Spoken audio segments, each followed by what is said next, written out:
Kung nagtapat mo Uy! Nakadress! lang. Color black! Ay, nagkita sila, guys! Uli! Ganda ng ano niya, ganda ng Valentine's date niya. Oh, Valentine's date pala sila. Pinagbihis mo pa.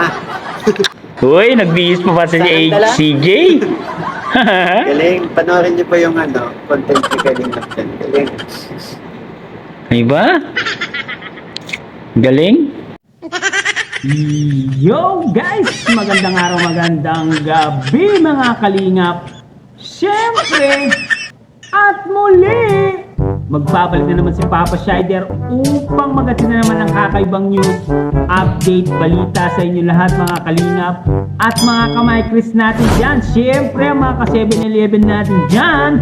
Big lang shoutout po sa inyo lahat mga kalingap. Grabe na to guys, no?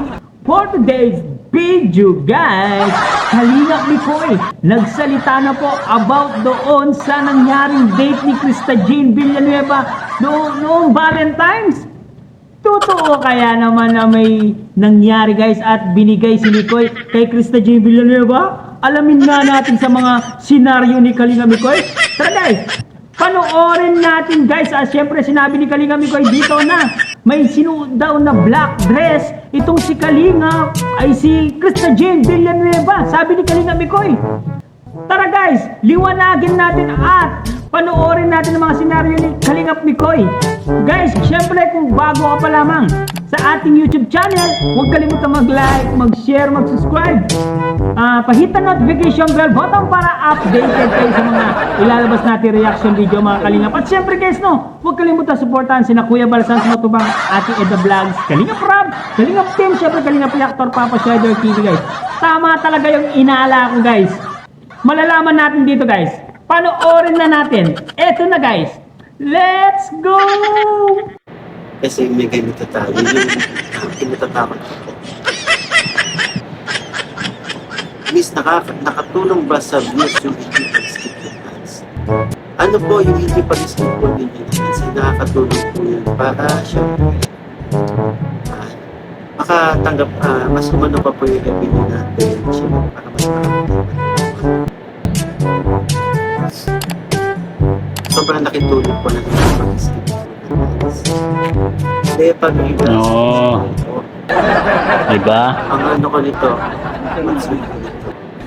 Nagkantahan. Pag nagkantahan sa beach, Hong Kong.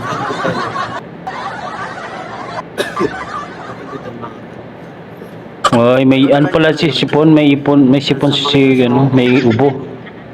kung kumandaman ako,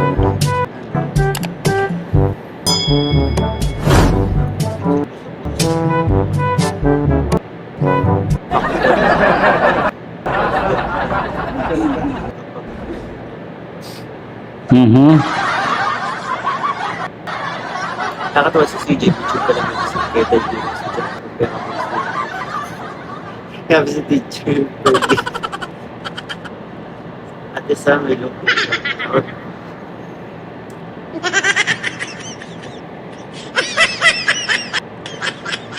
Naku, nagtapan ng CJ. Uy, ano ba yan? Ano sabi mo, Mikoy? Ulitin mo. Nakatawa si CJ, mature talaga mag-isip Keta June sa Japan. Pero mas kaya si teacher pwede. Lumalabas na to.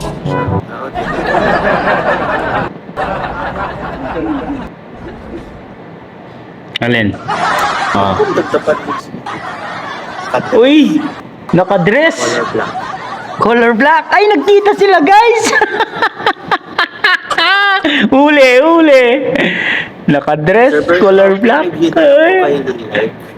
Ay! Nako, guys! Ebidensya yan, ha? Ebidensya.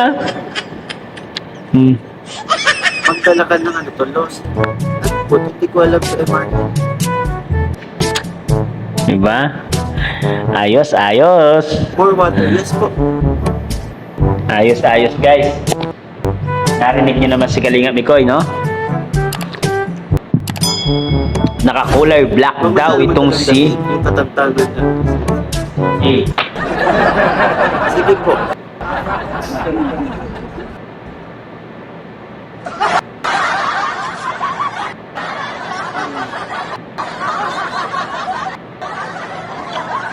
low notes lang para di masyadong actually kahit low notes hindi na medyo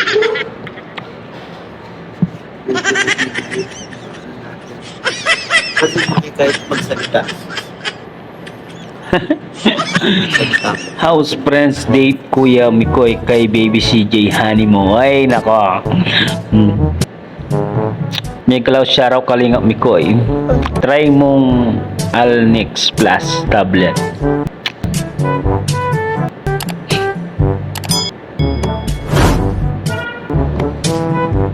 Pati si Sir mo siya nagduling sa patatas.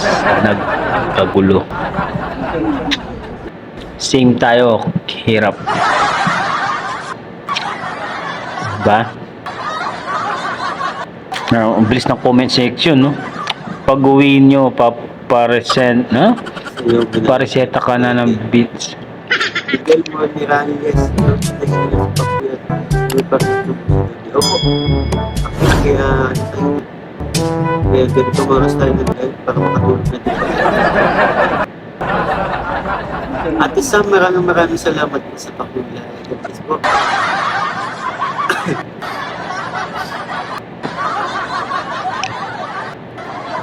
Oh, di ba guys?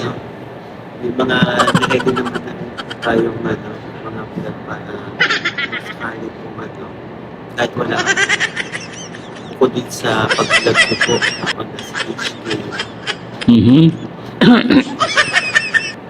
May Pero naka ano si si Krista Capon naka-dress siyang kulay black.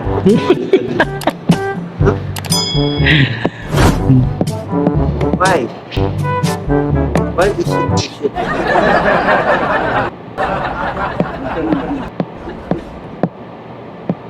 Boss, see you. Uy, dami na yun. Dito na panganos.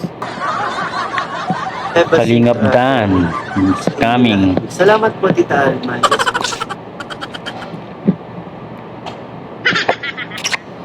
Dapat makatulog ka naman para may laban ka sa biyahe. Siguro inom na lang ako ng pampanto.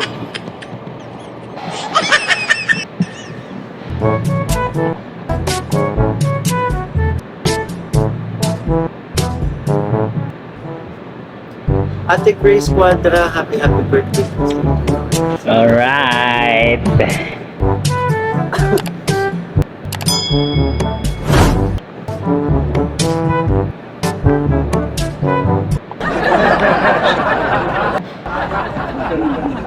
Melody tayo lang po. Bukasan mo muna mag-iyan. Alam niyo po kahit na sila patutulog. Tapos, aga ko lang sa isa-isa na ako eh.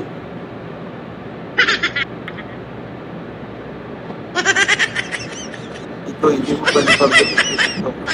Sa 5, 6, 7, hindi pa ba?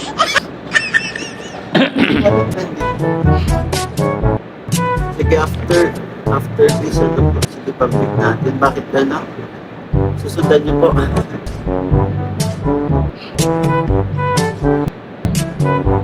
Pati si Sir Mars, doon sa patatas.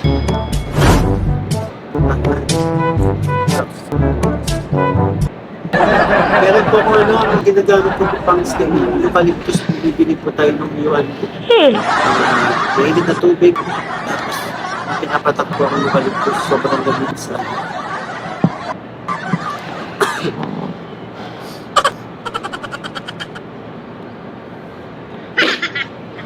Salamat po dito Carmen Jane Trujillo.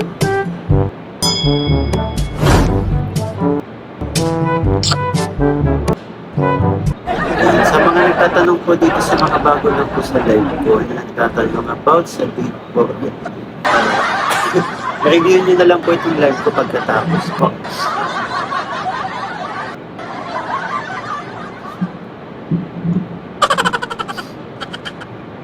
Laging ganun, alas 6 tayo natutulog. Ay, alas 6 nagigising. Isa alas 5.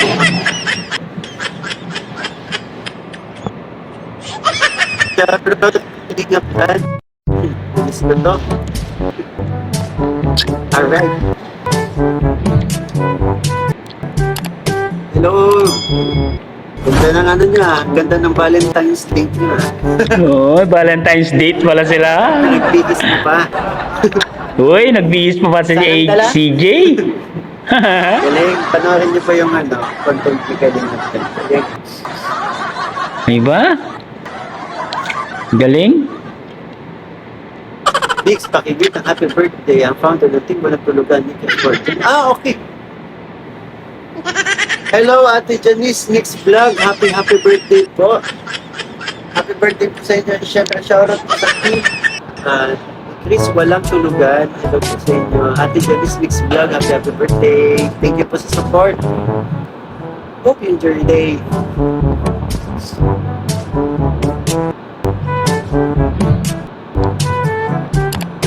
Mars Story, thank you so much po. Salamat po sa pakulay. Ma'am Shipping. Yun nga guys, narinig natin si Kalinga Mikoy na sinabi niya sa kanyang live streaming na binigay daw yung kanyang regalo kay Krista Jean Villanueva at sabi niya dito ay hindi daw sila natuloy guys, sabi ni Kalinga Mikoy sa unang party ng kanyang live. Pero after ng sa dulo guys ay sinabi ni Kalinga Mikoy na naka-black dress daw itong si Krista Jean Villanueva guys. Nalilito talaga ako kung natuloy talaga yung kanilang pagdi-date or hindi. Kasi sa unang part ng kanyang live stream, ang sinabi niya doon guys ay may masama daw yung pakiramdam ni Kalinga Mikoy. Kaya hindi sila natuloy at pinuntaan daw si Kalinga pa si Krista Jean Villanueva doon sa bahay nila para ibigay daw yung regalo niya sa noong February 14 guys. Yan po ang unang salaysay doon sa live stream, no? Tapos until the end of the live stream, sinabi ni Kalinga Mikoy na pinasuot daw niya ng black dress itong si Krista Jean Villanueva. Grabe! Ibig sabihin guys, natuloy sila. Nagsuot ng black dress. May pinuntahan sila. Siguro saglit lang silang umalis. Maybe mga 2 hours lamang. Diba? Medyo nagpaalam siguro sila. Lalabas lang sila or kakain lang sila sa labas. Na medyo naka-gown daw. Naka-black dress daw itong si Krista Jean Villanueva. Ay malalaman din po natin yan pagdating ng oras guys. Sigurado meron pong meron siguradong magsasabi ng katotohanan guys. Pero at least pumunta si Mikoy sa bahay ni Krista Jean Villanueva. Syempre nagpaalam yan at nag-ingi ng basbas sa magulang ng si Krista Jean Villanueva para iwas issue tayo. Mas maganda yung ginagawa ni Kalinga Mikoy na close siya sa pamilya ni CJ para yung tiwala, hindi masira yung tiwala kay Kalinga Mikoy. Guys, so malinaw guys na natuloy. Palagay ko lang, hindi ako nagsasabi pero I'm not sure kung sakaling natuloy sila. Pero siguro sa palagay ko, kasi palagay ko to opinion ko to, baka natuloy sila guys. Baka natuloy sila kasi pumunta sa bahay tapos nagbihis ng nakadress. Anong ibig sabihin nun? Di lalabas sila, aalis sila kasi nagbihis ng black dress simple logic lang yun guys. Sa mga hindi nakakaunawa, unawain nyo na lang guys. Pero masaya ako dahil sa kanilang dalawa nagkita sila at least. Kung sakaling natuloy sila, first date po nila yung dalawa. This 2026 first date. Oy guys, maraming salamat sa mga nandito guys. Yan, abangan nyo po Mikoy, no? Malapit na po silang umalis ng Hong Kong. One day na lang, isang tulog na lang guys. Ay see you Hong Kong na po sila guys, no? Abangan nyo po yung nasa Hong Kong dyan. Abangan nyo po sila guys. Syempre sabi ni Mikoy medyo masama yung pakiramdam niya. Baka hindi siya makakanta ng maayos sa Hong Kong kung doon sila magsushoot ng kanilang part 23 ng My Chris guys. Guys, maraming salamat guys. Syempre guys, no? hanggang dito na lang muna ang ating reaction video for today's mga kalingap. Siyempre, kung bago ka pa lamang sa ating YouTube channel, huwag kalimutan mag-like, mag-share, mag-subscribe. Pahit ang notification bell button para updated kayo sa mga ilalabas natin reaction video mga kalingap. At siyempre guys, no, huwag kalimutan suportahan si na Kuya Bal Santos Matubang, Ate Edna Vlog, Kalingap Rab, Kalingap Team, siyempre Kalingap Reactor, Papa Shider TV. Isama na rin po natin Kalingap Mikoy guys. Suportahan po natin. At hanggang dito na lang. I love you all guys. Salamat sa pagsuporta. Mama chup chup. Bye bye. Woohoo!